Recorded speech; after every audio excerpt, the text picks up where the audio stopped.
Hello' দোস্ত welcome back to my YouTube channel. বন্ধুসকল ভালে আছেনে আপোনালোকে হাঁহি ফূৰ্তি কৰি থাকিব, নিজেও হাঁহিব, লগতে বেলেগকো হহুৱাব আৰু বেলেগক হহুৱালেও নহহুৱালেও নিজে কিন্তু হাঁহি ফূৰ্তি কৰি থাকিব।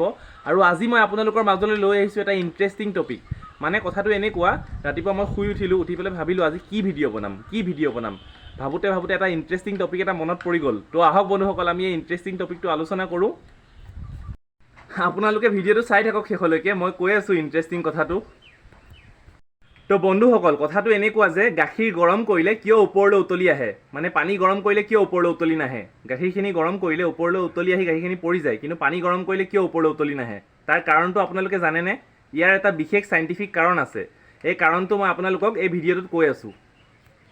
কিবাটো কাৰণ আছে না বন্ধুসকল যে গাখীৰখিনি গৰম কৰিলে গাখীৰখিনি ওপৰলৈ উতলি আহি পৰি যায়, কিন্তু পানীখিনি পৰি নাযায়। চাওক, আমি সকলোৱে জানো যে গাখীৰত বহু পৰিমাণে পানী থাকে, মানে 87% গাখীৰত পানীয়ে থাকে, বাকী 13%হে প্ৰ'টিন, ফেট, কাৰ্বহাইড্ৰেট আৰু বেলেগ ধৰণৰ কিছুমান ভিটামিন থাকে। মানে 87% গাখীৰত পানীয়ে থাকে। যেতিয়া আমি গাখীৰখিনি জুই দি গৰম কৰোঁ তেতিয়া গাখীৰত থকা পানীৰ বাহিৰে যি ভিটামিন আছে, কাৰ্বহাইড্ৰেট হওক বা ফেট হওক, প্ৰ'টিন হওক, এই ভিটামিনখিনিয়ে এটা লেয়াৰৰ সৃষ্টি কৰে, মানে এটা ক্ৰিমি লেয়াৰৰ সৃষ্টি কৰে, ক্ৰিমি লেয়াৰ।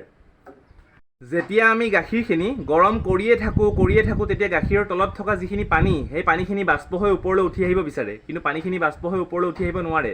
তেতিয়া পানীখিনিয়ে কি কৰে জানেনে? পানীখিনিয়ে গাখীৰৰ ওপৰত যিটো লেয়াৰ সৃষ্টি হৈছিল, কাৰ্বহাইড্ৰেট, প্ৰ'টিন আৰু ফেটখিনিয়ে যিটো লেয়াৰ সৃষ্টি কৰিছিল গাখীৰৰ ওপৰ ভাগত, সেই লেয়াৰটোক ওপৰলৈ উঠাই লৈ আহে। সেইকাৰণে আমি গাখীৰ গৰম কৰিলে ওপৰলৈ উতলি অহা দেখা পাওঁ। মানে গাখীৰখিনি গৰম কৰি ৰাখিলে ওপৰলৈ উতলি আহি সেইকাৰণে পৰি যায়, মানে পানীখিনিয়ে তলৰ পৰা মানে ওপৰলৈ উঠাই লৈ আহে। বুজি পাইছে কেছটো? এতিয়া কথাটো হ'ল, পানী গৰম কৰিলে কিয় ওপৰলৈ উতলি নাহে? কাৰণ পানীত কাৰ্বহাইড্ৰেট, প্ৰ'টিন আৰু ফেট এই কিছুমান ভিটামিন নাথাকে, সেইকাৰণে পানীখিনি ওপৰলৈ উতলি নাহে। কিন্তু গাখীৰত এই ভিটামিনবোৰ থাকে কাৰণে গাখীৰখিনি ওপৰলৈ উতলি আহে। এতিয়া বুজি পালেনে কথাটো? পানীখিনি গৰম কৰিলেতো পানীখিনি ভাপ হৈ পেলাই, বাষ্প হৈ পেলাই ওপৰলৈ উৰি যাবই, কিন্তু গাখীৰখিনি গৰম কৰিলে গাখীৰৰ তলত থকা পানীখিনি ওপৰলৈ উৰি যাব নোৱাৰে, কাৰণ গাখীৰৰ ওপৰত থকা কাৰ্বহাইড্ৰেট, প্ৰ'টিন আৰু ভিটামিনে তৈয়াৰ কৰা যোনটো লেয়াৰ, ক্ৰিমি লেয়াৰ, সেই লেয়াৰটোৱে ওপৰলৈ যাব নিদিয়ে পানীখিনিক বাষ্প হৈ পেলাই। সেইকাৰণে পানীখিনিয়ে সেই লেয়াৰটোকে ওপৰলৈ উঠাই লৈ আহে। সেইটো কাৰণে গাখীৰখিনি ওপৰলৈ উতলি আহে আৰু পানীখিনি ওপৰলৈ উতলি নাহে। এতিয়া আপোনালোকে কেছটো পূৰা বুজি পালেনে?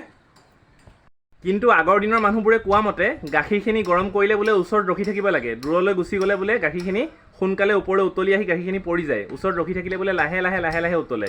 কিন্তু এইটো এটা মিছা কথা হয়। আজি মই তাৰ চাইণ্টিফিক কাৰণটো, আচল ৰিজনটো আপোনালোকক জনাই দিলোঁ।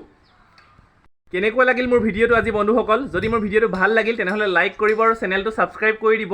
আৰু নেক্সট মই এটা সুন্দৰ টপিকৰ সৈতে সোনকালে আহি আছোঁ, আপোনালোকে অলপমান সময় অপেক্ষা কৰক। তো বাই বাই বন্ধুসকল।